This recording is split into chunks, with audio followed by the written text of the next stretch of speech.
What's up, guys? Today we are going over a piece of RBY history that has been made in the year 2021. It's awesome because this metagame is considered by many to be an ancient artifact from the days of ancient Rome, and it's still changing drastically at that. So what we have on the screen are the latest updates to the viability rankings, and for the longest time, like well over 2 decades, then the top 4 of RBY was Tauros, Snorlax, Chansey, and Exeggutor. And the conventional wisdom was that every single RBY team should have those 4. And this has been coming for a while now. This is not entirely new news to those who have kept up with the tier in recent years. But it has now been made official that Exeggutor is no longer the undisputed 4th best Pokemon in the metagame. It has been usurped by Starmie. And with me today, I have experienced RBY players, and they will be telling you why. So first we have Nails, say hello. Hello. Then we have Heroic Troller, say hi. Hi. And then we have the Idiot Ninja or Tin or Amaranth, say hello. Hello. Okay, so now we have Starmie at number 4 in RBYOU and Eggy at number 5. People have had all sorts of opinions on that. I remember Pisone really loved Starmie. He's been ranting about that for years. And some people, including you guys, have talked about how... Well, I'm not going to say that you've said Exeggutor is bad, but you've definitely given it a hard time. So, where did this whole thing begin, that Starmie started creeping up and Exeggutor started getting knocked down?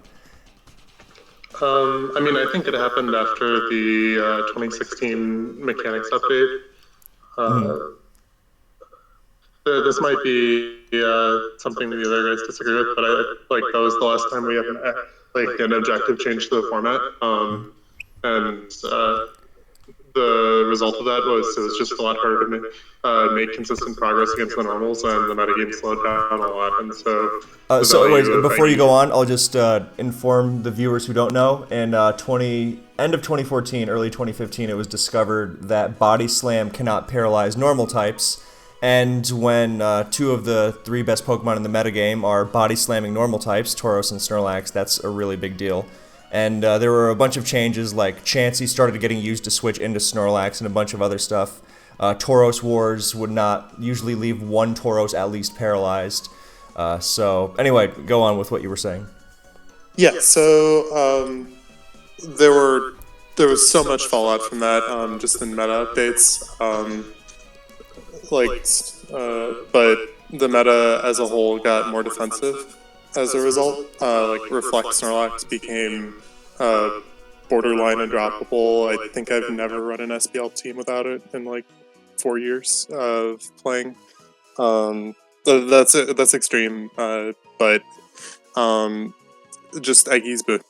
I'm sorry, Eggy's boom became significantly less valuable, and I don't know. Can you explain why Reflect Snorlax became such a big deal? To the point of being undroppable.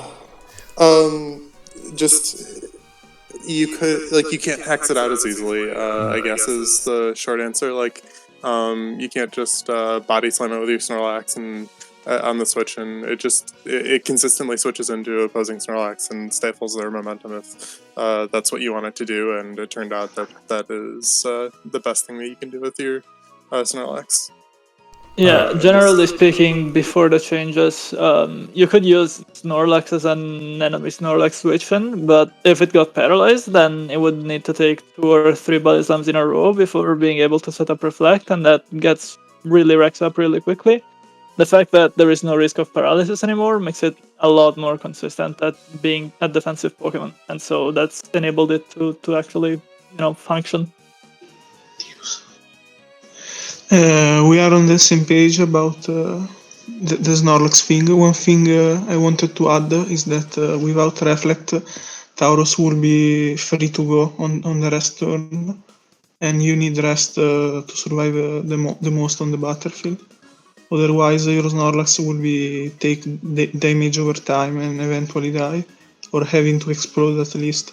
So you need rest, but you also need reflect.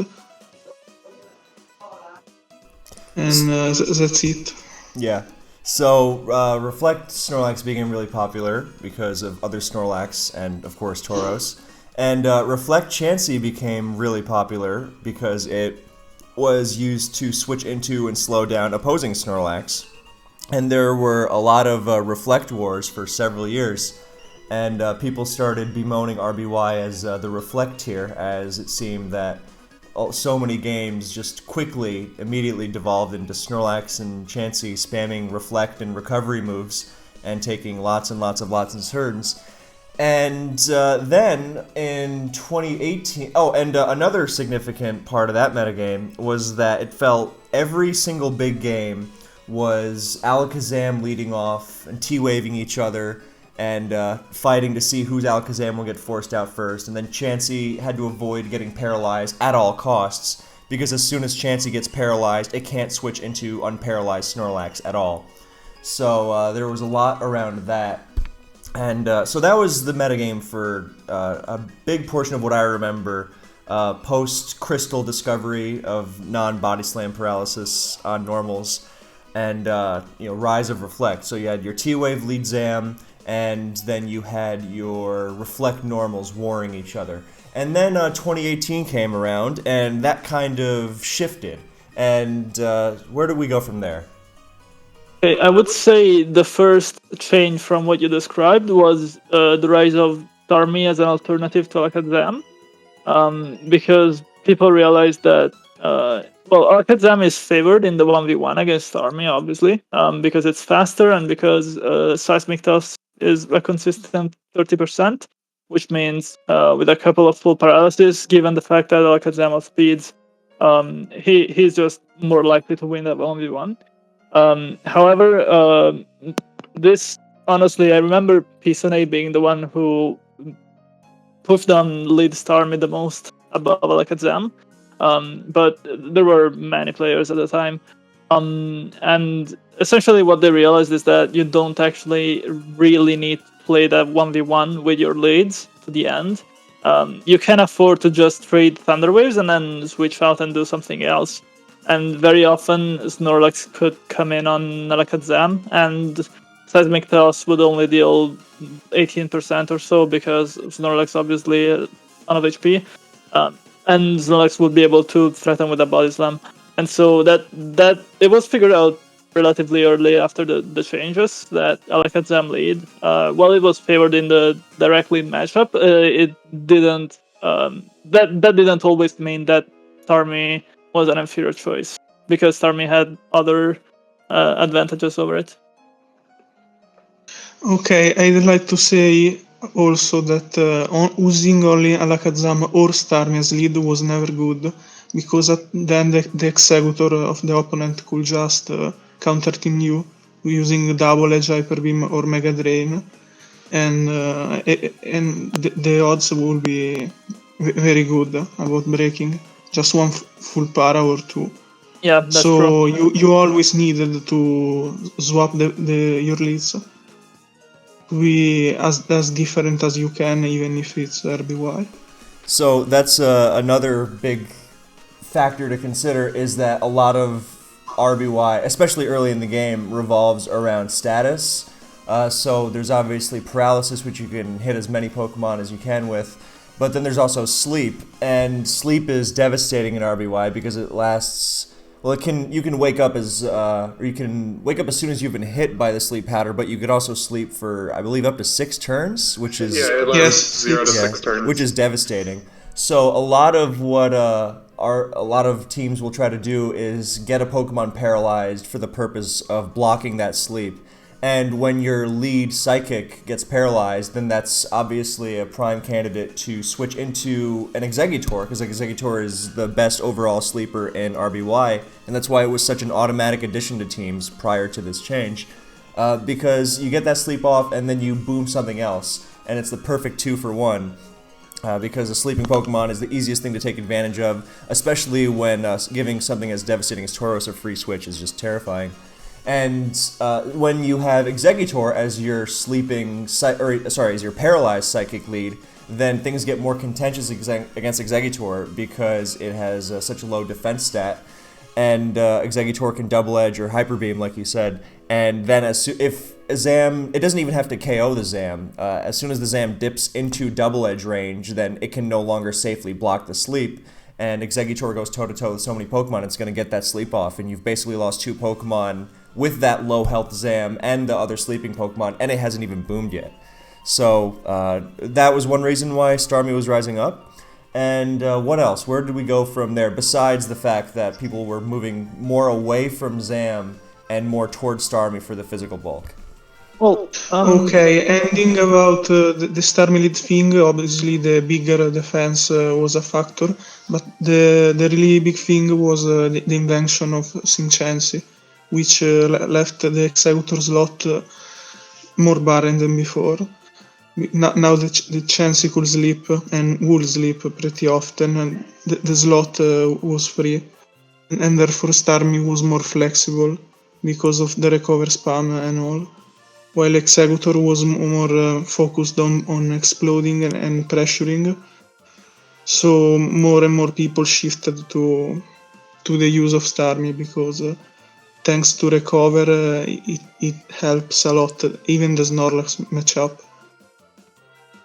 While So- the Exeggutor will just get chipped over time and eventually have to boom. Yeah, so Starmie usually doesn't... Oh, sorry, go ahead.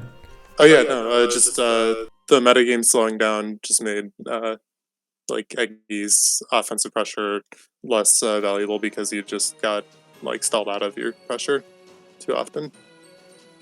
And Sing Chansey allows you like it gives you so much more room on your team because you just like you have to have a Chansey on your team, but not having to run another sleeper is such a big deal for your team structure.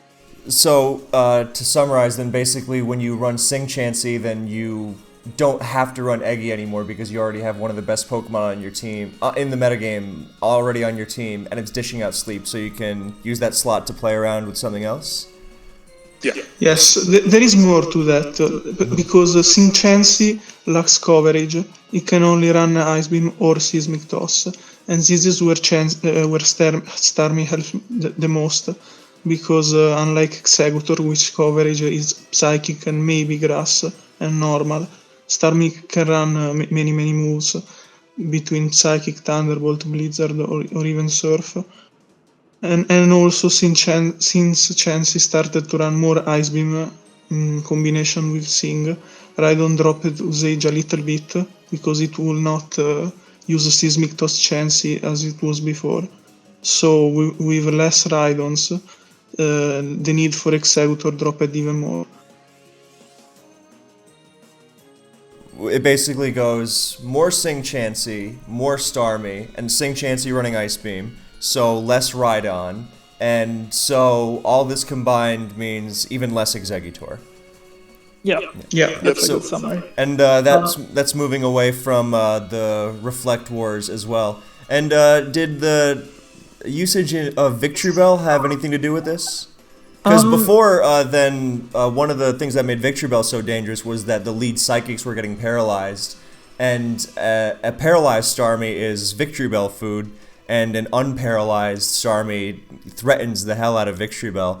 And in this like newer metagame where people aren't just automatically letting their lead psychics take paralysis, then Victreebel has really dropped off a cliff. But how does Victreebel factor into this whole thing that you guys are talking about? Okay, so Victreebel happened kind of in parallel to Sing Chansey developments because there are two strategies that you can use to sort of upset that lead Thunder Waver metagame that we talked about earlier, where you would use to just create Thunder Waves turn 1 every game.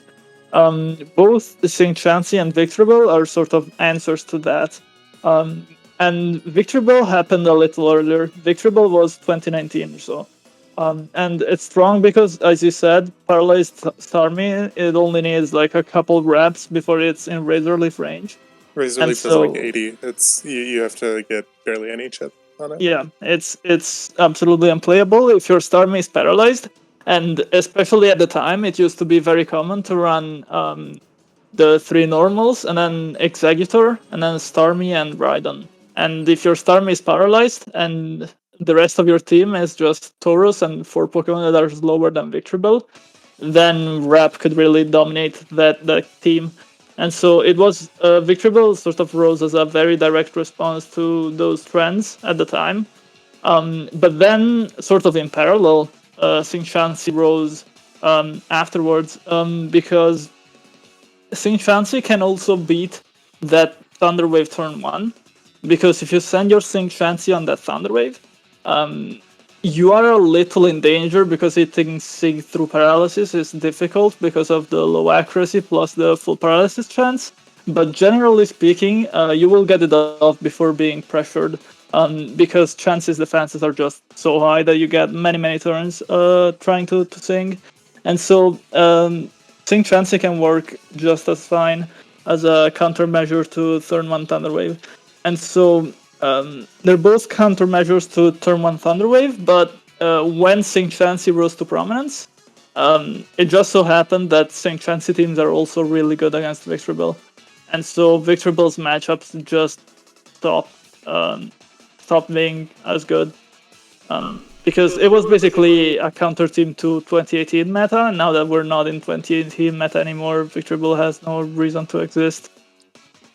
Alright, so Chansey is answering turn 1 Thunder Waves, and one of the consequences of that is that you have these crazy mind games right from turn 1, depending on what the lead matchup is, and players are doing all these kind of crazy things like double switching to Exeggutor on the Chansey switch turn 1. Players are leading off with Blizzard on Starmie to try and catch that Exeggutor switch, or to try and freeze the Chansey right from the get-go. Well, what kind of interactions are we seeing most commonly on turn 1? In response directly to this rise in Sing Chansey usage.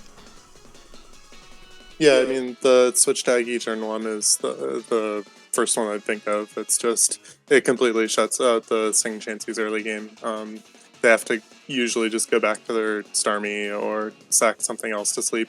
I'm usually a fan of actually sacking whatever the Zapdos check on the team is. Like if you have a Jolteon or a Rhydon, putting that to sleep is usually pretty good, because if they actually have a Zapdos, you can still send it on the Zapdos and wake it up over time.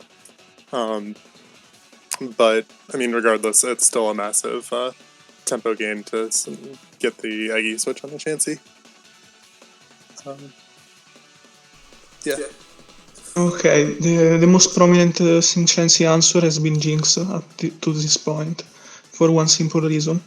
You start to sleep, and not only you block Chansey if you're parred forever, you can just take the sleep back, and at this point you play 5 versus 5, but the opposing Chansey has 3 moves, so you have a big edge. And for paralyzed leaders like Alakazam and Starmie, the simple answer has been either going to Exeggutor turn 1, which is pretty reckless but can work, or just attack, be it Blizzard or Psychic. The last thing I'd like to say is that for Sing Chansey, switching on Alakazam is never easy, because the Psychic is pretty strong and there is plenty of chances to just lose the Chansey there. It's not a thing you do if you can help it. I disagree on that. I'm usually pretty comfortable with sending Chansey on Zam. Yeah, you are you. I really am me. Okay, so I can give my opinion on multiple things here. Going Chansey on Alakazam turn 1, it's one of those things where, like, maybe 70% of the time you're completely fine, and you get your Sing off, and then you heal, and it's just completely fine. But the other 30% where you get kinda lucked, and Alakazam crits 2 or 3 Psychics in a row and gets drops, and it's annoying. When that happens, it's really bad. So on average, like the most frequent case, you get an advantage by going Chansey on Alakazam, but in the worst case scenario, it's really bad. So you kind of have to balance you know, generally consistent advantage with potential, game losing bad luck. And for some players, that sort of risk is worth it. For others, they don't like it as much. And so that's my take on that. And I also wanted to say, with regards to the original question, what sort of turn one plays are happening. I will say there are a lot of it for me. It depends on what I see from my opponents. Because people have preferences, and if you really want to sit down and scout your opponent properly, you can learn a lot, and you can come up with a lot of creative ways to get an advantage out of the first few turns. And so that's something that I think goes understated in RBY, because people think that it's the same 15 mons, and so there's only so much you can do with prep. But I think you can actually do a lot with prep if you really study certain players' patterns. And obviously, ideally, you use very different things, and you make yourself difficult to counter. But that's just not reality. A lot of top players even can be very predictable and exploitable. So that's something to consider for the first turns, in my opinion. Another thing to consider is that whenever you have a Earthquake Snorlax or not, because for example, if you have Earthquake, you can just click the Thunder Wave turn 1 and be fine, and use the Chansey to attack what is behind the Chansey, because they can stay in. But if you are walled by Chansey and there is the great risk of counter, without Earthquake you just should not T-Wave into Chansey turn 1. We haven't really mentioned... Moveset really... yes? Sorry, I cut you off. No, I cut you off. Sorry. The moveset play a big role in the choice of first move. So basically, if you have an Earthquake Snorlax, which can Earthquake Chansey and not risk getting countered, since only normal or fighting moves get countered in RBY, then you can T-Wave the Chansey, is that it? Yes, because otherwise the part Chansey can just spam Ice Beam in your face, and you can go Snorlax and get countered down, or just switch your Alakazam and get more ice in your face. But if you have Earthquake, you're fine about that, so you can just Thunderwave and limit the turns of Ice Beam you receive. This is one of the great things about RBY, is that if you've been listening, then you know this. You should know this already, but this is just another fantastic example of how much goes into the tier, even with, as Amaranth said, the low amount of Pokemon. Depending on your movesets and how you want to play, and your opponent, of course, then there are so many different ways to approach it, and that's what makes it so interesting. Amaranth, before we move on to the next thing, I just would want to ask, where do you, where does that line get blurred for you in terms of using the best Pokemon and, using the optimal stuff and being exploitable? Like, because to give an example from another generation, there's only so much you can do if the opponent brings Zapdos in GSC, because it's just that good.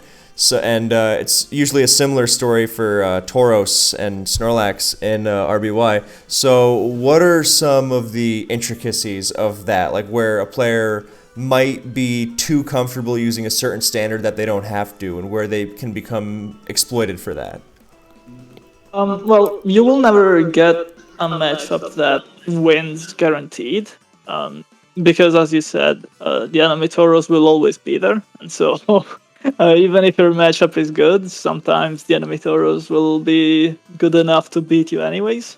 But I think, it's just generally speaking, whenever I'm really trying to win a game, I think I always just make a cursory search of the of the enemy's tendencies and see if there's anything that comes off directly exploitable.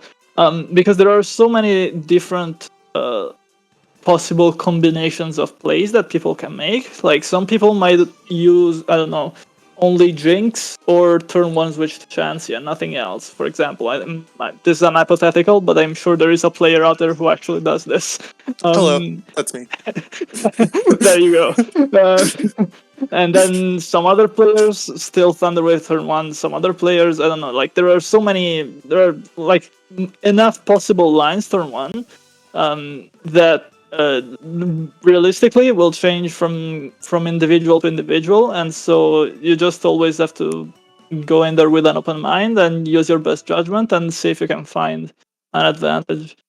And if you can't find an advantage, then you just load up something that is matchup neutral, and that's okay. Yeah, that was going to be my my next question. Where do you find the line between, I want to be a little riskier, and, are you forced into doing that, or can you sort of play the game and less the opponent? Like, when you're in a lead matchup where you're going to do something, like, no matter what my opponent does, I will at least be okay. That kind of, because RBY doesn't have the kind of explosive power where you have to play these sort of extreme guessing games. That's more my shtick, is I very much just play whatever I think is strong, and to like a large extent I ignore matchups. So focus on yourself more than the opponent? Yeah, like Tin is big on the counter teaming, and I like somewhat shy away from it. I'm not above like scouting my opponent or anything, obviously, but I just lean on it a lot less than he does, because and like I guess my teams are significantly less diverse than his as a result. So, I mean, they just cycle through like 5 or so teams. It's still not very easy to prep for me because they have different matchups, and so you're just kind of spinning a wheel and hoping you hit the right team if you try to hard CT me. But. And at the end of the day, they are well-built RBY teams, so they should be handling most things, right? Yeah. All right. Yeah. That's so now to move on, I was gonna mention the game I have on the screen right now has Mega Drain Exeggutor to catch Starmie, and that's more or less what it exists for. So that would be one example, I suppose, of if your opponent really loves to sleep block with their Starmie, then you can throw Mega Drain on Exeggutor and suddenly force that out and take advantage of that somehow. But the next thing I wanted to move on to was, you guys have already mentioned Jinx a couple times, but I also wanted to mention Gengar, because when the para leads were just T-waving each other turn 1, then Jinx kind of fell out of favor. And Gengar definitely fell out of favor, because there's no point in leading off Gengar if your opponent's just going to, every single time, just lead off with an Alakazam that you have to switch out of. So, with the changes that you guys have mentioned, then we've already said a couple times why Jinx is good, such as blanking Chansey, or Sing Chanseys. And now I wanted to bring up not just Jinx, but also its relation to Gengar, because Gengar is the fastest sleeper in RBY, and it's what you lead off with if you're trying to stop Jinx from getting a sleep off on the first turn. More reliably than trying to T-Wave hacks it down with one of the Psychics. And another great thing Gengar does is a lot of Snorlax don't pack Earthquake. And Gengar is basically the best thing you can have against that, because you can't get blown up on. And even something like Ice Beam or Blizzard isn't going to really scare you that much. And it's the only thing in the tier that can really safely switch into a Body Slam. So, tell us about Jinx and Gengar. How they factor into this whole thing. I have a lot of good things to say about Gengar. I'm a Gengar enthusiast, I think. I think that's a fair term to use. Look, it's an inconsistent Pokemon, inherently, because you rely on your opponent's Snorlax not having Earthquake very often. If the enemy Snorlax has Earthquake, then Gengar has a very hard time doing anything, because it has no recovery, and so it will just kind of do nothing and maybe explode, but its explosion isn't even that strong, so it's just very unreliable. But the potential in that Pokemon against specific opponents in specific matchups, like when it's not facing Earthquakes, is just so ridiculous to completely neuter the enemy Snorlax, or sometimes even the enemy Tauros, because that's something we've been seeing lately. Due to the increased popularity of Cloyster, we're seeing some Tauruses run Thunderbolt instead of Earthquake. and it's not common or anything, but having a hard wall to the enemy Tauros is just phenomenal. It's game changing.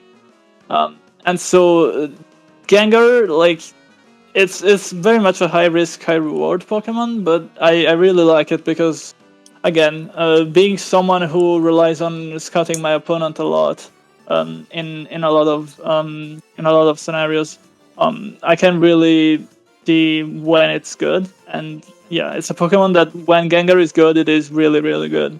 So, given that I do that sort of research, it works really well for me. Nails might have a different experience, and obviously the Jinx matchup is in the lead is obviously phenomenal as well. That's always has to be mentioned with Gengar. Yeah, so Gengar sucks. It doesn't actually do anything. It just sits there. And like hopes that its nightshades make progress eventually. They can just kind of it walls Pokemon, and it's the only mon that actually like if Gengar didn't exist, there would be no reason to not just play Jinx mirrors literally every game. Um, like that's my take. It's a pretty strong take, and I'm sure some other people disagree with me on it, but there it is. Um, it's so like it blocks out Jinx, and it like playing your Jinx into Gengar feels really bad. But after outside of that lead matchup, it switches into Snorlax forever, assuming no Earthquake. But the Snorlax player, they have to sack something to sleep, and then they can generally just pivot into Chansey's a pretty reasonable first switch. It doesn't die to Nightshade Explosion. You need to take double Nightshade, and so you can the Gengar player can choose whenever they want to put the Chansey to like 10, but the Chansey that, especially if it's on Parad, it can generally find a chance to heal back up, and there's a lot of play between the players about pressuring the Chansey while it's chipped down, if that's the line they go for. But it's I generally consider that to be fine. Or you can just have some other response to Gengar, such as like a Zam or Rhydon, or catching it with a double and going to Tauros and threatening it with Earthquake. I think that the lines against the Gengar are fine, even with mono-normal Snorlax. So even when your Snorlax is just completely walled, then you don't feel pressured by Gengar? It's like really comparable to the Zapdos versus Rhydon matchup, except Rhydon's actually punishing. It's like difficult to switch into, and Gengar is not at all difficult to switch into. Tim might dispute that, but because if it ever booms, then your Snorlax wall yeah, disappears? then your Snorlax is free to play Pokemon again, and so like Okay. if they boom into your Chansey and don't kill it, for example, like that's kind of the dream scenario because you can get your Chansey back. But what about when it's sleeping something and then blowing up on something else, like a really fast Exeggutor whose explosion is a lot likelier to crit? Is that not scary? I mean, sometimes the boom crits, but usually it doesn't. Okay, let's just say it slept something and boomed something else. No crit. Well, that's like kind of what I was saying, is that its boom isn't powerful enough to consistently take a kill, and so you can get some play out of that. So you're calling it a worse Exeggutor, basically, because it's not good without booming? It's definitely different. Like you're using Gengar for its defensive potential, and actually, I remember a really funny stat from like the SPL usage stats of Gengar. Like they have the win rates of all the moves that Pokemon click, and Gengar's lowest win rate move was Explosion. Like you really just wanted to sit on the field and wall the Snorlax forever and like consistently apply like use it to gain a tempo advantage. And the pressure that it applies is pretty minimal, but it forces Chansey to consistently click soft boiled after switching into it. So like you can get some tempo out of that.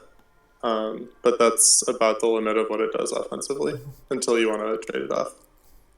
So, Well, Oh, sorry. No, go ahead. Go ahead.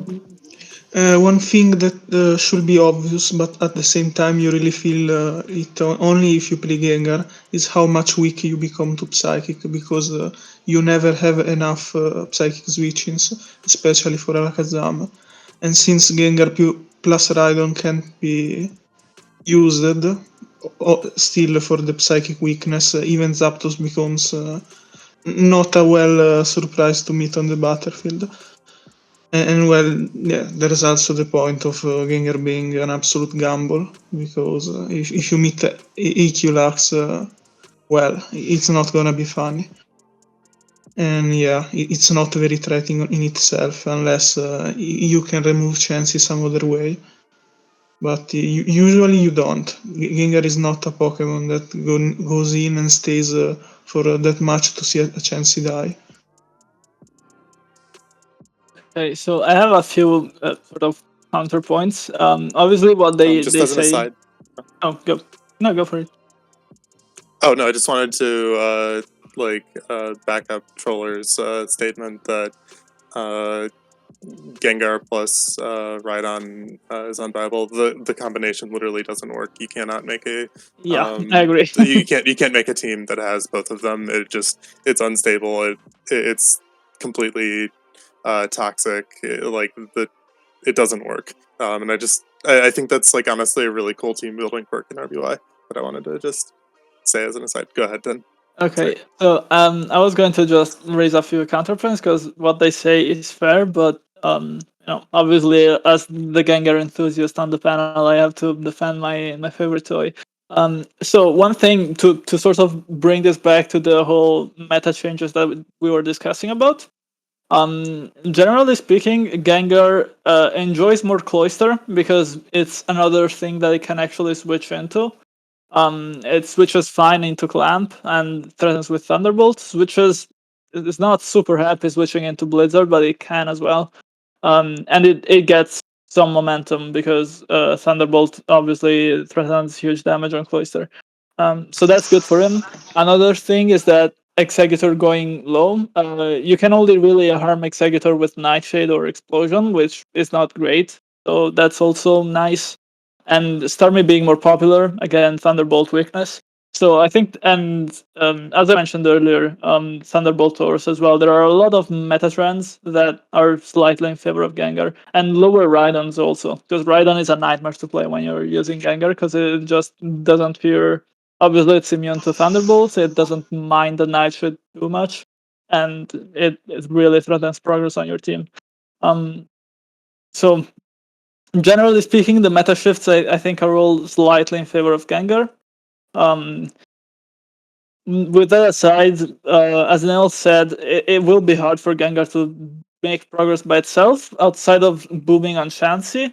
But one of probably my favorite team in RBY at the moment is Gengar with Articuno and Zapdos and 3 normals.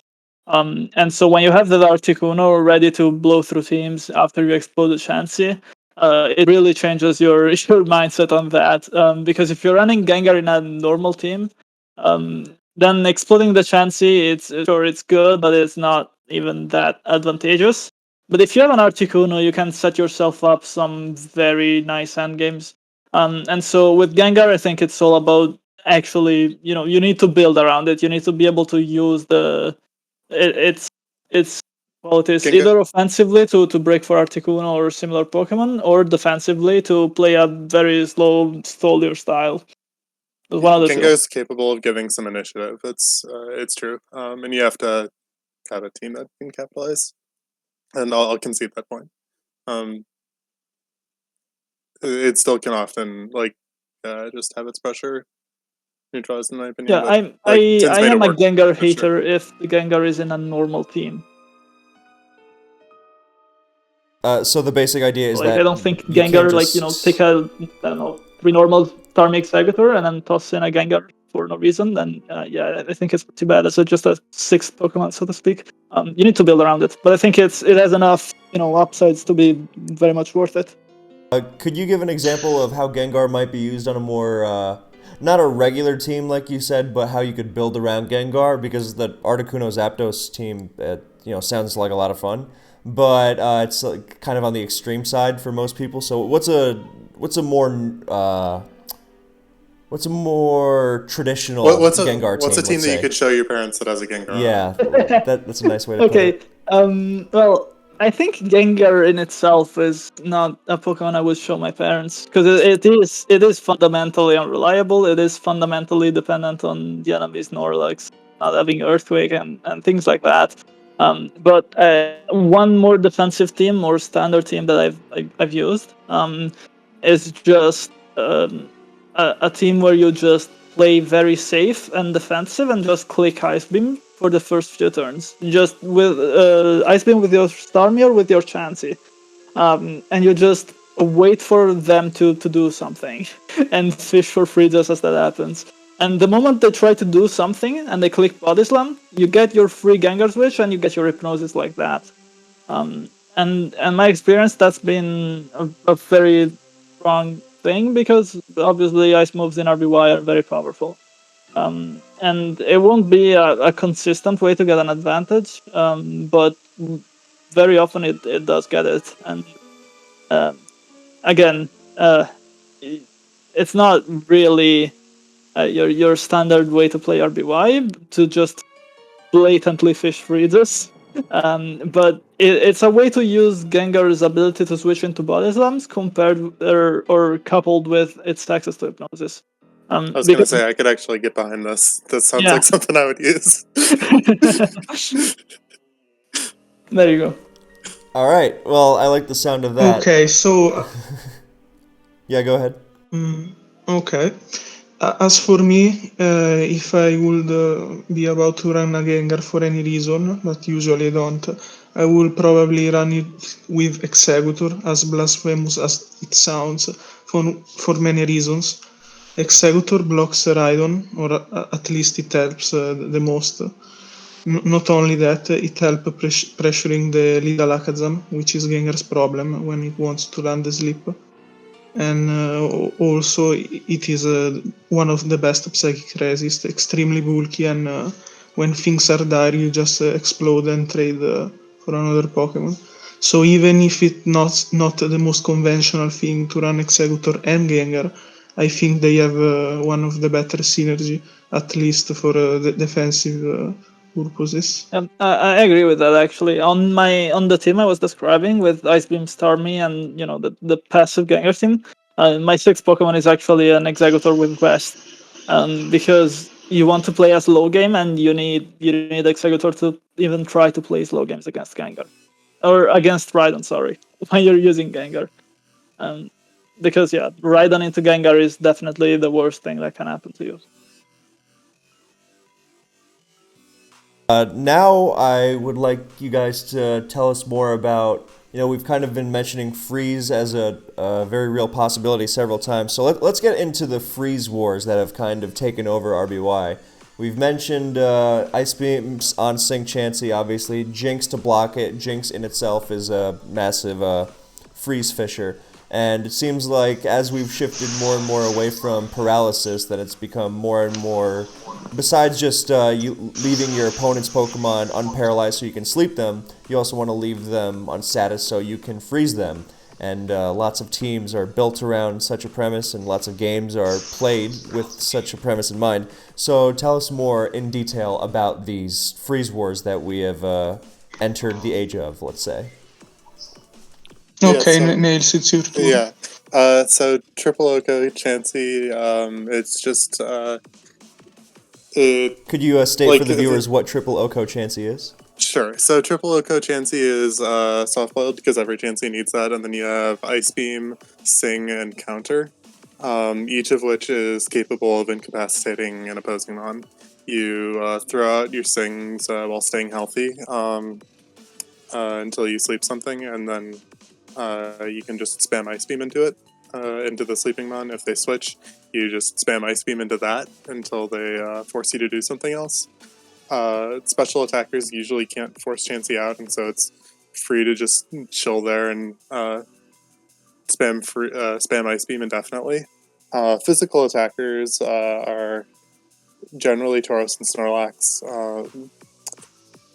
they can body slam you, which does a solid chunk, but you threaten counter on them, and so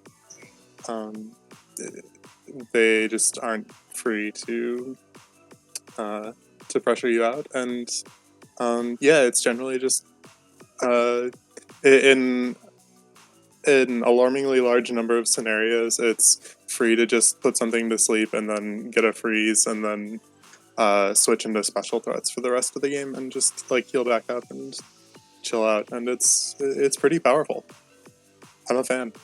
So we've got your triple Oko Chansey, and what about the rest of the metagame? How is that adapted, and how else are who are the main players in the Freeze Wars, and what are the main what's the main counterplay in these Freeze Wars besides just hoping your Chansey freezes the other one first?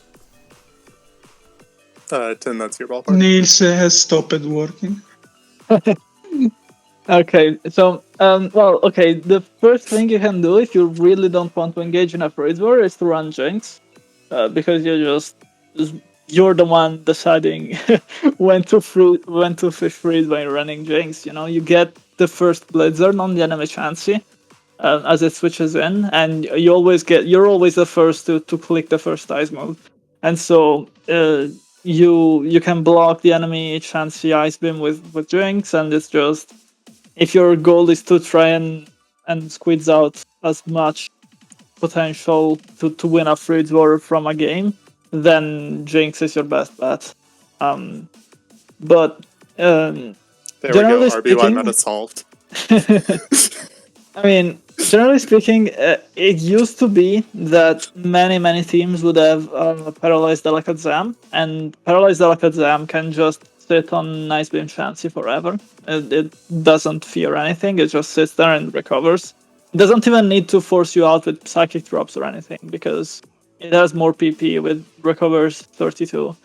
And so paralyzed Alakazam used to be a very strong weapon against freeze fishing, because the Chansey just can't do progress against it at all. However, now that we've moved away from turn 1 Thunder Waves and that sort of stuff, that which used to be the primary counterplay is gone a lot less popular. And so yeah, it's kind of difficult to find answers to it. I'm not going to lie. Like, you can't really force your opponent to click Thunder Wave. Like, you can, I guess if you play very aggressive with Tauros, you can, but Tauros is such a key Pokemon that it's very difficult to, make that decision early on to try and bait Thunder Waves. And ultimately, if your opponent doesn't want to click the move and it just wants to click Ice Beam instead, that you don't really, you can't stop them from doing that. You can only, again, maybe find matchups or find ways to play that are slightly favored. So, for example, Jinx generally is faster at winning freezes. Or another line that you can take is just clicking Thunder Wave and just getting like paralysis on 3 or 4 Pokemon, and just going to town with something that makes very fast progress. Like, I don't know, Slowbro has been rising lately because if someone tries to freeze a Slowbro, they only get a couple Ice Beams before it's at +6 and threatening to kill the entire team. So Slowbro is sort of a niche pick that has been on the rise lately. But there is no hard counter, unfortunately. The most reliable answer used to be paralyzed Alakazam, but you can't get that reliably anymore. Okay, Slowbro is a great point I also wanted to make, because it can get overwhelming really fast. But also one of the things you can do, aside from praying, is going your Alakazam even if it's not parried and just start raining psychics on the opponent. Because I don't think the odds of Ice Beam Chansey are that good, because really soon you are in a cycle where you have to spam soft boiled more often, and Alakazam has just the better odds. The same goes for Snorlax. If you know that the opponent is encounter or you have a Q, as we said, the opportunity cost of letting Snorlax enter on an Ice Beam and start attacking your paralyzed Chansey is pretty scary and usually not worth it. Yeah. And then the last thing, whenever the Chansey is just Ice Beam for coverage, not only Jinx but also Cloyster and the rare Lapras can do it. Can just sit on it and counter Ice Beam. Yeah, Cloyster and Lapras are good points actually. We're seeing a lot of chances that only run Ice Beam nowadays. Either with the triple loco set that Nails mentioned, or frequently it's Thunder Wave over counter. Because Thunder Wave is just as good, if not better, against Tauros, and not as good against Snorlax, but still, efficient. And it's also more helpful than counter against a lot of other Pokemon in the metagame. So that's generally the more common option. Like if they have the back Alakazam and try to send it on you and you just T-Wave it, now your Chansey's just kind of laughing at them because it slapped them on and T-Waved them on, and it's still good to switch into stuff. Yeah. So either way, regardless of whether it's counter or Thunder Wave, it still only has Ice. And so maybe sometimes it can paralyze Cloyster or Lapras, but nothing more. It's still permanently walled because the Ice Beams deal like literally 3%, 4%. It's laughable. So you have that option. And just anytime Chansey comes in, you get to send your Ice type and click a Blizzard, and those odds add up, and the damage, like the Chansey is forced to switch out of a special attacker, and the Chansey is put under a lot of pressure. There are a lot of options you can take, is the gist of what you guys are saying, which is a good thing. There's a few options you can take. Yeah. Anything controversial going on in the realm of how we deal with sleep and freeze? I always see some people saying, you might want to, like you, Tin, you mentioned these might be a bit much. What is these? Sleep and freeze, or mainly because centering around sleep. Right. Yeah.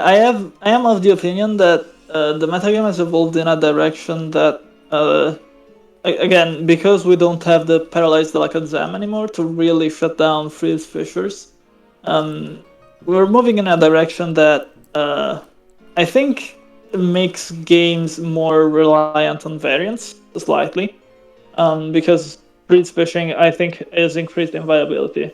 But I mean, ultimately, that's just Pokemon to me. Like, many tiers rely on variance, RBY perhaps chief amongst them. So I mean, I think it's just part of the game ultimately. I don't love that. I think we're going in that direction, but I don't think there necessarily needs to be. I don't think we need to do anything about it necessarily. I'm open to exploring, like, I don't know, potentially suspecting sleep moves or something, or changing the clauses in some way. I don't know, but it's fine as is. There's no need to make big changes at the moment. It's still a relatively new metagame shift, so give it some time to breathe. In many ways, I think this is sort of a tangent, but I think it's had a very similar trajectory, Sing Chansey, to Serperior in Oris. It's just always been a strategy that existed, and it was there, but it wasn't very popular. And then at some point, someone said, "Hold on, this is actually very strong," and now it's all over the place all of a sudden. What if we just did this every game? What you said about how there's some variance, but that's Pokemon, and if people want to play it that way, then that reminded me of there was this period in DPP where everyone decided that Machamp Paraspam was this unbeatable perfect style, and I personally don't think that, and I didn't like what that kind of spam did to the game, but it didn't necessarily mean that like some sort of rule had to be imposed. So I always like when you can kind of draw these parallels across generations, and this actually leads me into one of the main takeaways that I would like viewers who are less familiar with RBY to have. because RBY has this reputation as the most RNG influenced OU, and I try to argue against this a lot, but I would prefer to have the experts do it. So the basic idea is that, yeah, there's a lot of RNG in Pokemon, but there's a lot of RNG in every single generation. So next time you're playing any gen from GSC to Sword and Shield, I won't speak on Sword and Shield specifically, but really think about just how much RNG is in the game on any given turn and how influential it is. And one of the nice things about RBY is that it doesn't have matchup RNG to the extreme extent that is sometimes present in other generations. So if you guys wanted to elaborate on just how RBY is not that much more different than other generations. Yeah, and just to hit on the matchup point, matchups are very rarely usually worse than 40-60. There's always some play that you can get in matchups. I think the margin is more 70-30, but yes. Okay. Like Zapdos Rhydon can get there, and then you can have some weird games. Like my game versus Sephiroth is an example of a game that's really hard to win. But I mean, I still won it, but by playing better. But, nice work! Congratulations. I'm so proud of that game. I hate that game so much. Sephiroth brought a really hard counter team into a team that I was spamming at the time, and then I got there with some double switches and some Moxie and some Grid and some a little bit of misplay on Sephiroth's end. Some good old-fashioned American determination, yeah. So Jolteon got the double hit crit. It was amazing. Of course it did. So you were saying? But yeah, I think that generally, well-built RBY teams should just be able to put up a fight against anything. And it's the gameplay that decides who wins. Sometimes the gameplay is RNG and whoever gets the freeze or the crit or the whatever. But games are relatively infrequently. I'll say that instead of overwhelmingly the majority, but relatively infrequently decided on matchup. And you can get an edge, but and to bring it to the RNG point, literal RNG, then first of all, then any one piece of hacks is less impactful because things are bulkier. Whereas in later gens, one crit could be the game, and you just have. You're always able, or most of the time, you're able to play your way back into it. Now, not that Jinx can't run away with a game in the first few turns sometimes, but generally, when you really compare how much RNG is on any given turn of RBY, it might technically be a little higher than later gens, but realistically, it is not that much different from another generation being significantly swung by repeated attempts for Scald burns, for example. Yeah, and the base powers of the moves are generally lower, and like you said, the mons are bulkier just because they get 252 EVs and everything, and so a singular crit is not as swingy as it is in say Black and White. Even if the crits are also more likely, and so you play around them more. And even something like a Tauros to beat a Reflect Snorlax. It needs, 2 crits inside 3 turns or something like that? Yeah. Yeah, so... Yeah. Italians, you guys want to weigh in on the RBY's not that much more hacksy than other generations thing? One thing I will say... Okay. Well, you can go first. Go ahead. Oh, okay. One thing... Okay, I'll be quick then. I really like that best of 3 is the standard in RBY, and honestly, I think it's a no-brainer for me to play best of 3 everywhere because we're playing in such a high variance game.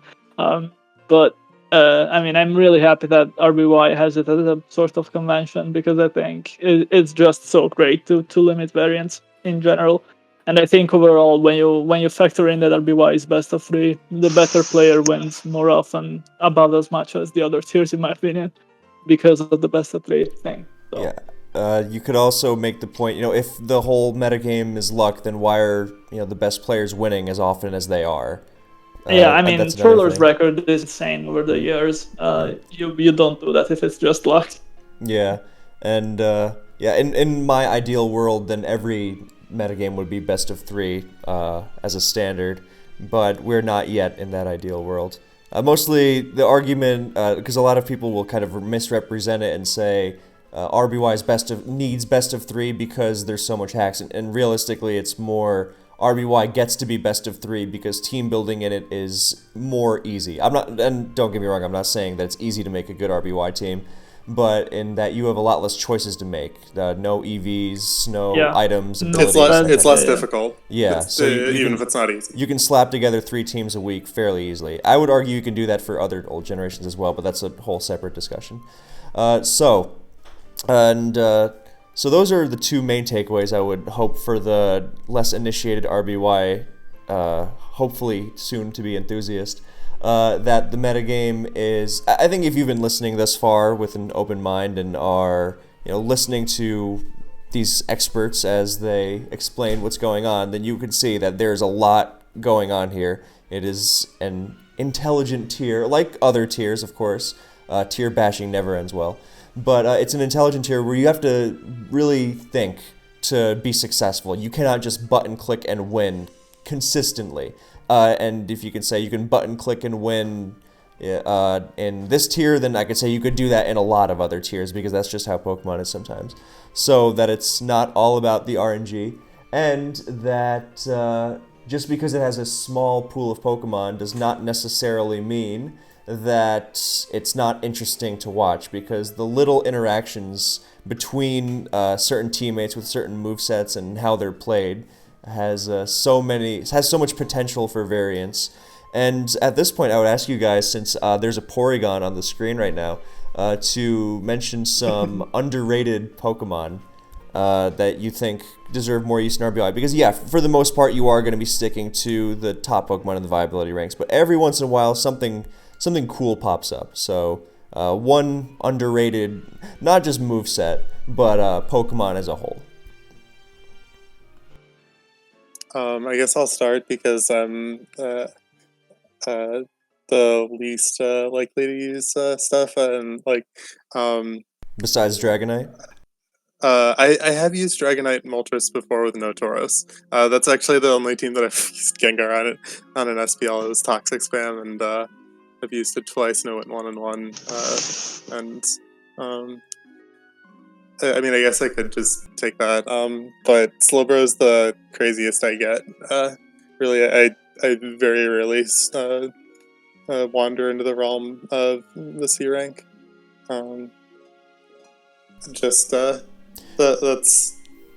That's me as a player. The other two are they dabble. You want to give us an underrated moveset then, if you don't have a Porygon of your own?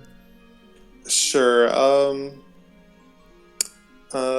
I guess I'm a fan of Ice Beam, Amnesia, Reflect, Rest, Snorlax. That's probably the craziest thing. You think you are? You mean the unkillable Lax that also loses to Cloyster and Lapras?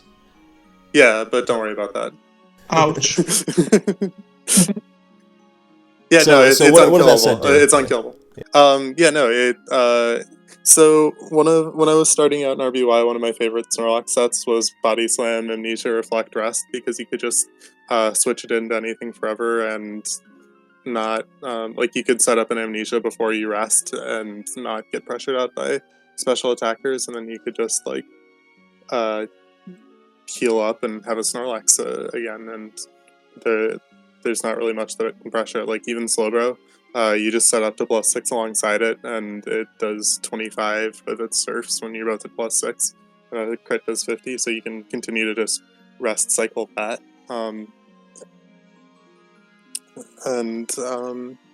The issue with that set, well, there's a few. So you just die to counter. There's not much counterplay other than spamming Reflect on the Chansey until they reveal counter, and then saying, "Ah, fair enough, I'll switch out." And it also doesn't really apply pressure. So my answer to that was running Ice Beam instead of Body Slam, and that's how I got to that set. And I think that's probably not immediately apparent to a lot of people when they see me running that. But it's just a defensive Snorlax that has something proactive it can do, and that is Fish for Freeze as well. It's not being a defensive pivot or Sponge. Sponge, probably.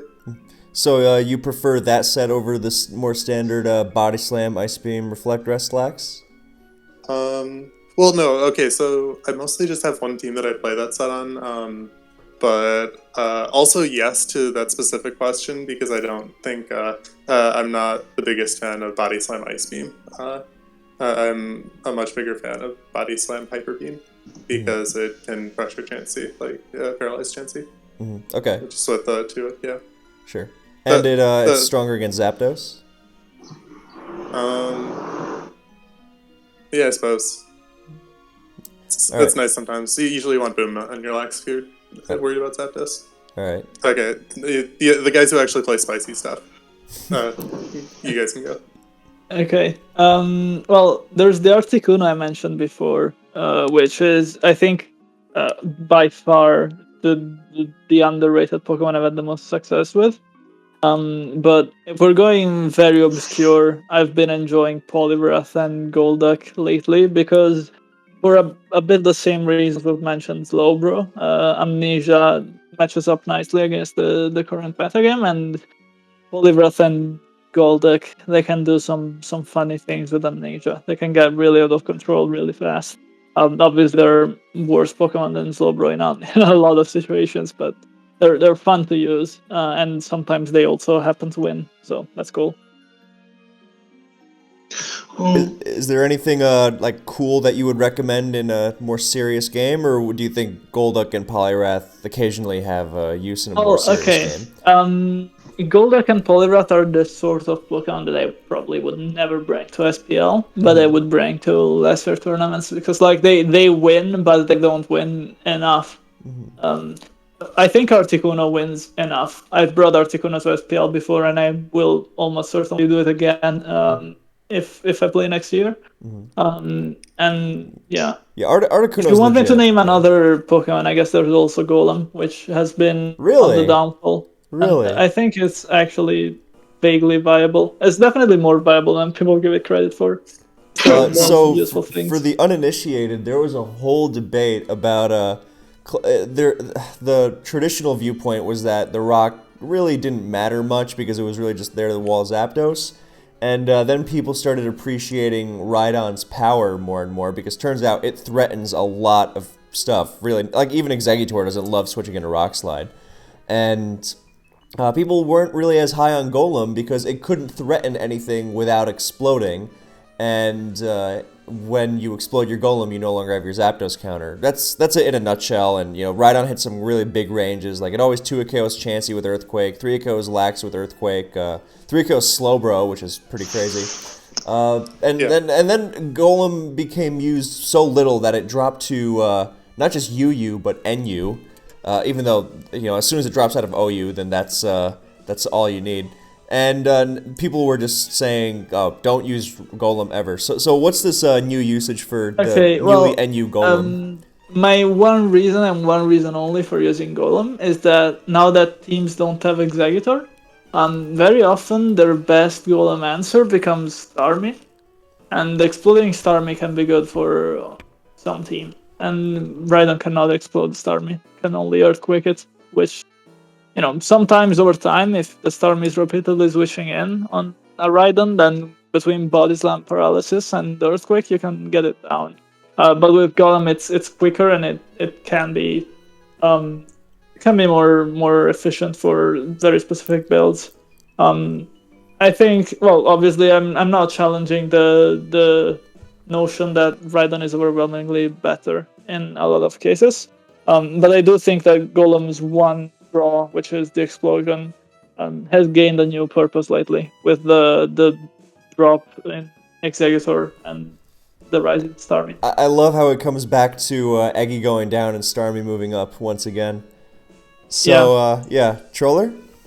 I just wanted to mention. Okay, it's my turn, and the Pokemon I think everyone should lose at least a little bit is Moltres, because unlike Articuno, it is not as walled by Lapras, Cloyster, and even Starmie as you might think. The biggest thing I want to say is that unlike Articuno, which attack is 85, Moltres can score with full 100. Therefore, with just a Fire Blast crit and a Hyper Beam, it can even kill Chansey or Starmie. And in general, it has the most potential for comeback, even against 6 full Pokémons, just for the agility Fire Spin thing. Even if it is not very, very easy to do or even likely, just the fact that it is a win condition itself and can turn against the table on a game where you are, say, 3 versus 6 is already plenty for me. Something that Articuno cannot do. That's cool. And obviously you don't want to pair it with a team that focuses on freezing the opponent, because then you give the opponent the one thing they can do to de-thaw their frozen Pokemon. No, it's not a big deal. Really? Fire Spin doesn't thaw, and I just need to be careful about not clicking Fire Blast brainlessly. That's cool. And how often do you use Fire Blast 30% burn rate? Like, do you use that as a tool honestly. for... You use it for as a tool to like weaken Chansey, things like that? Yes, it is a nice tool to weaken Chansey, because let's say it switches in on a Fire Blast burn without the crit or anything. If you Fire Spin it, it gets the burn chip, and it's already at like 60. And if it switch out, it cannot switch on Moltres again. It's really strong. You Also just can't need switch to into be Snorlax wary at of that point. Starmie and Alakazam, and you're free to go. That's cool. Yeah, that's... I like Moltres. And Both of the birds are pretty solid. yeah, all 3 of them are. And, we've seen some crazy teams using 2 or even 3 of them. That's pretty extreme, though. Alright, we've been going for a solid hour 10 here, so if you guys want to keep going, then I won't stop you. But is there anything else that you guys want to mention as relevant to 2021 RBY? Like cool sets, I think whatever? one Pokemon that hasn't been mentioned at all, and probably should be, is Jolteon, because Sure. Jolteon has had the most popularity it's ever had, probably, I think, in the last SPL. I think that's a correct Probably. statistic, I don't know for sure. But yeah, it's been on the rise. And the reason for that is that Jolteon is a Pokemon that doesn't synergize with Exeggutor too much. And just generally speaking, it needs specific partners to work, because Jolteon, basically the main draw of Jolteon is obviously being fast and strong Thunderbolt and high crit rate and all of that. But the one thing that really makes it stand out is the ability to win 1v1 against Chansey with rest and double kick. And the problem is that it used to be very hard to wake up Jolteon because rest invites Tauros. But now that you have more spaces, because you're not running Exeggutor in every team, you can run Cloyster to switch in on Tauros, and you can run Starmie to switch in on Tauros. And it makes using Jolteon and actually using that rest matchup against Chansey a lot easier. So I would say that's the biggest thing that we've not done yet. Yeah, a lot of I've noticed a lot of Jolteons this SPL, and I've noticed that some people really are not fans of it. Because I remember on my SPL team, then I think a couple of the non-RBY guys were railing against Jolt a while, and so it's not like a universally loved Pokemon, right? It's yes. Well, I would say it's one of the more controversial Pokemon, because some of the newer players really like it. But Nails also, I think, is a Jolteon fan, generally speaking. Yes. But I think, personally, I just don't like Pokemon that give Tauros a chance to switch in. And no matter how much you stack your team with other measures, Tauros will eventually body slam crit them, and they will eventually die. And I don't know, I just think it's not... The thing that Jolteon does isn't good enough to justify that risk against enemy Tauros in a lot of cases. Ultimately, I mean, Cloyster Jolteon is a really good team. Or Starmie Cloyster Jolteon with 3 normals is probably the best team in the metagame right now, and it has been for some time. But I think a lot of other Jolteon structures, they're really not worth it. Because if you take away one piece of the puzzle, I think Jolteon falls apart as a Pokemon. That's what I will say. I pretty much agree with that. The team structure that he mentioned is quite good, and although it's Jolteon's main draw. Like the original reason to use it is that it's a Zapdos response, and there are like 2 of those in the meta, and it's either Jolteon or Rhydon, and Jolteon just has a flatter matchup spread. Like it's less extremely game-winning into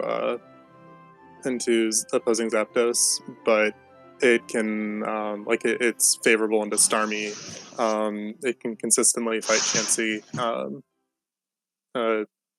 like debatably consistently. Like you get pressured by Tauros after if you switch it in too often, but it can get some initiative against Chansey. And it's just a really nice package of a Pokemon that can do a bunch of different things. That's cool. I'm a fan. Yeah. Well, I am on the other side of the barricade. I will say I hate Jolteon. The first thing is that even if Cloyster is the best out of switching you can have, it doesn't make it safe over time. And having to rest many times because at the first full para, Jolteon is already dire in state. It makes even Cloyster crumble from crits and whatnot. And the worst thing of Jolteon must be when you get the matchup right of getting a water type on the other side, but there is an Exeggutor in your electric is walled. That has to be the worst thing. Yeah, that's one of the things I dislike the most about Exeggutor as well, or about Jolteon as well, actually, is that it's just you have to run rest, so you can't run Pin Missile, and without Pin Missile, Exeggutor just sits on you all day. It's really bad. My counterpoint to that is I'm fine T-bolting the Yagi switch-in because it took 10 and my Psychic takes less than Well, I just think that because it has recover. I just think the Exeggutor team makes progress faster than the Jolteon team in that scenario. Like T-Bolt really doesn't do a lot. Like I don't know. It's definitely not open and shot. Like it's a game and both players have to play it to actually win it. But it is advantageous for the Exeggutor user. It's fine for Nails sporting the Limber Starmie. That's true. That's true. No, like I think this is a reasonable disagreement that people can have. I'm usually very comfortable just letting the opposing Aggie vibe and not really accomplish too much. Right. And like if the Aggie, it obviously a well-played Aggie can accomplish stuff, and it's a game. Speaking of Pokemon that saw a lot of use this SPL, and one that I think Nails is super qualified to talk about, is Slowbro, because we mentioned it earlier, but we haven't talked about how before it was kind of dismissed as this like permanently resting crit magnet, and that would very rarely pull off a sweep, and it would get stopped by booms, and it just wouldn't do much. But this SPL really showed how much of an offensive terror it could be. So, well, what's been going on that's made Slowbro such a force? So I mean, the Chansey, the Mono Ice Beam Chansey is probably the primary thing. It just like once Slowbro has a +2, if it can get to that, it stops caring about the damage it's taking as much, and it just gets menacing really quickly, and so getting over that initial hump of not having to deal with T-Bolt on the Chansey, that just gives it room to take off and terrorize the rest of the team. It's a pretty good meta trend for Slowbro. I'll let you guys say anything else if you have anything on it, but that's the main thing I've seen. Okay, so why did Slowbro not work in the past? Because Exeggutor will not take any damage and just force out through the sleep. But now the metagame switched to a more sleep-focused start. Slowbro is free of the fear of sleep, and not just that, Exeggutor dropped in usage and Chansey is running Mono Ice Beam. There is a lot for Slowbro right now. Alakazam also rised in usage, which is always good for Slowbro, which counters. Yeah, for sure. I feel like it was the bad approach of just parking the Slowbro in and hoping for no crit, while in reality you can hit and run with Thunder Wave and then set up later to get the best odds.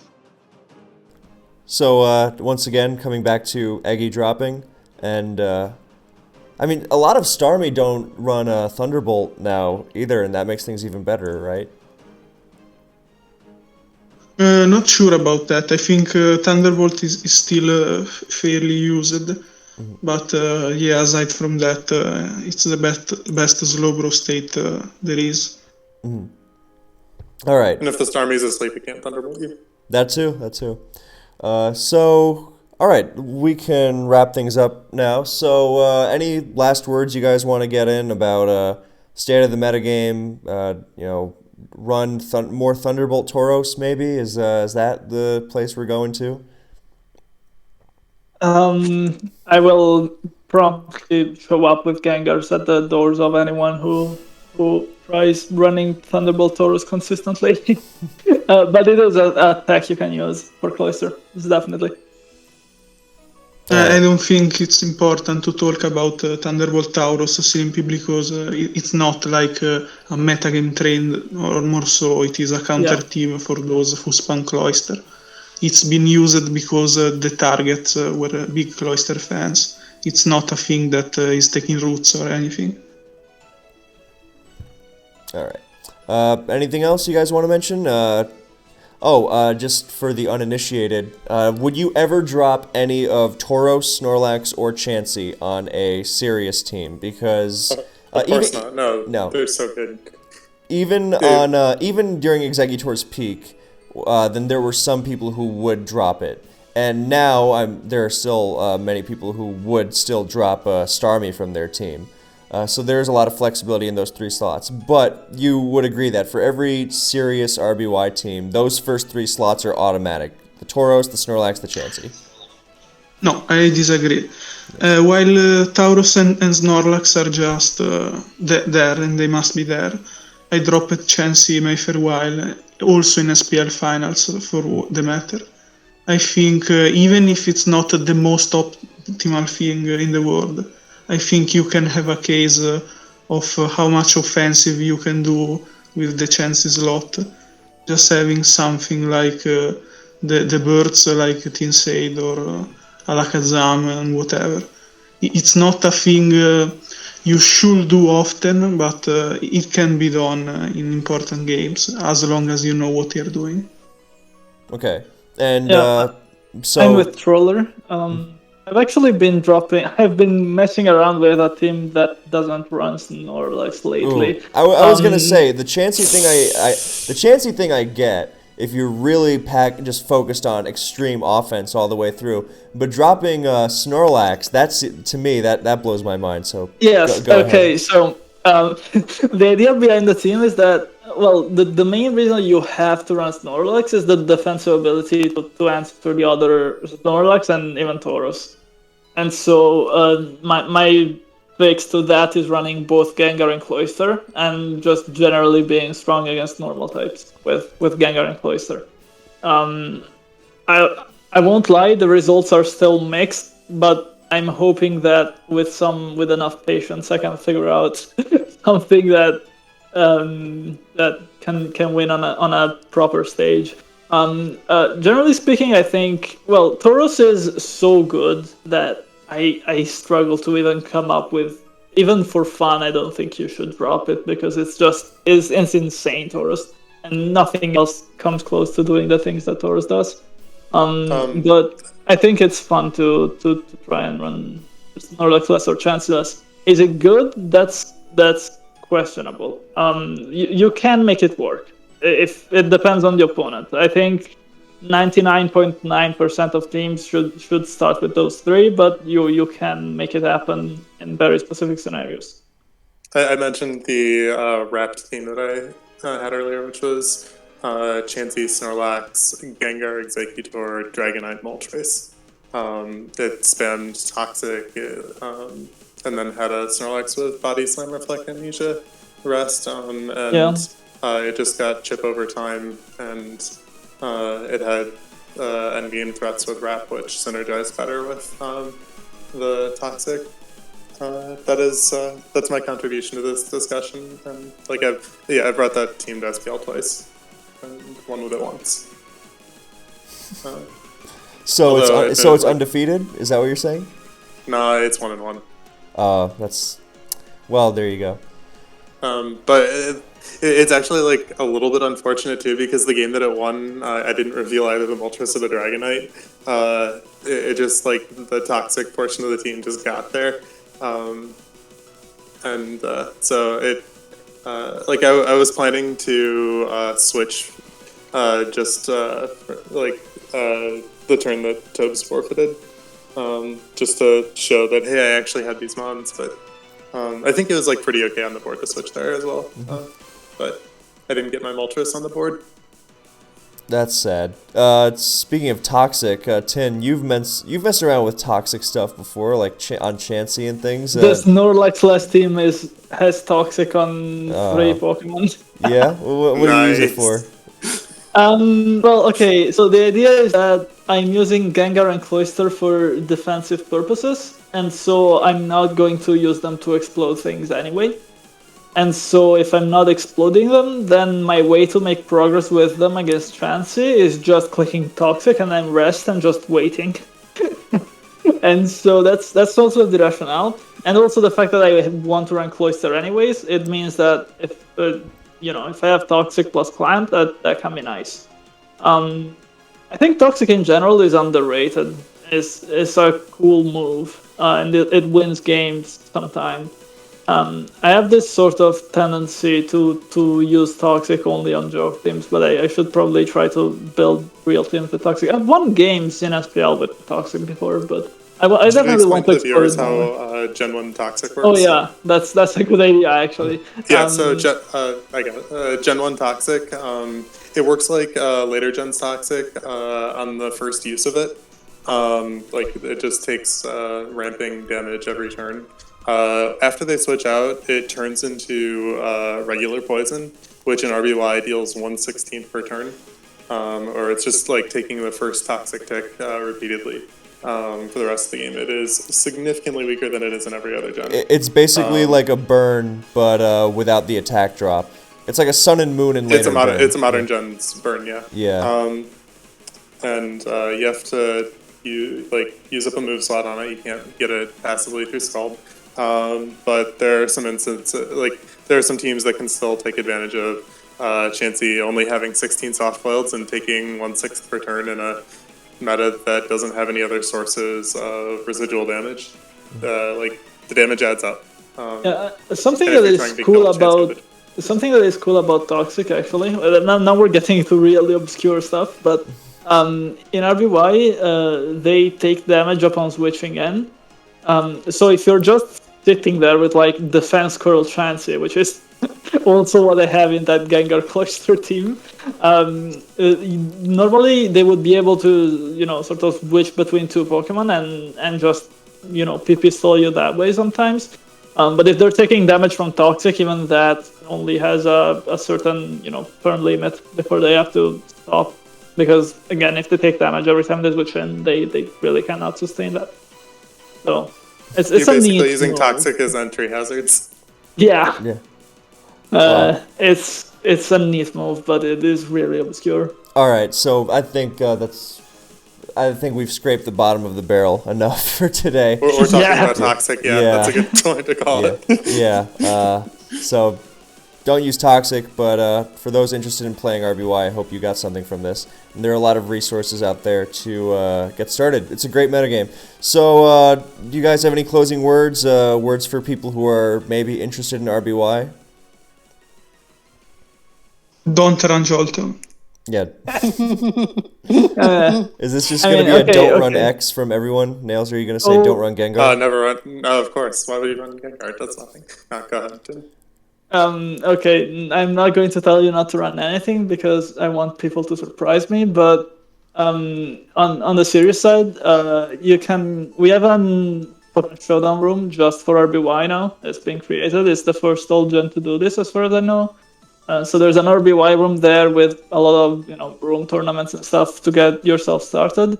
We have Ruins of Valve forums that have just been split into generations recently.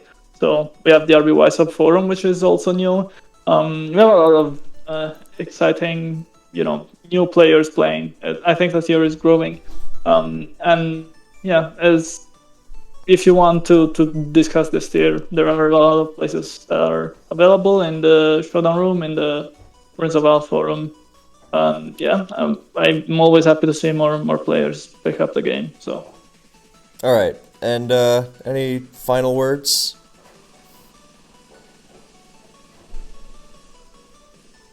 No? Okay. So we'll settle on don't run Jolteon, don't run Gengar, and join the Ruins of Alph RBY room on Showdown. yeah, Yeah. not the Ruins of Alpha room, because that one has Oh, been sorry, there for a sorry, the while. We RBY have a room. shiny RBY Yeah. room, yeah. Yeah, the new shiny RBY room, which is ironic because there are no shiny Pokemon in RBY. Perhaps its greatest flaw. All right, so we'll leave it at that. Thank you guys for joining. I hope everyone listening enjoyed and is interested in some RBY. So thank you guys once again, and yeah, I think that's gonna be it. So if you guys want to say bye. Yeah. Yeah, Had a thanks good for time. having Thanks. me. Yeah, thanks for having us. Thank you Anytime. guys for being on. All right, so we're gonna call it there. Thanks, guys.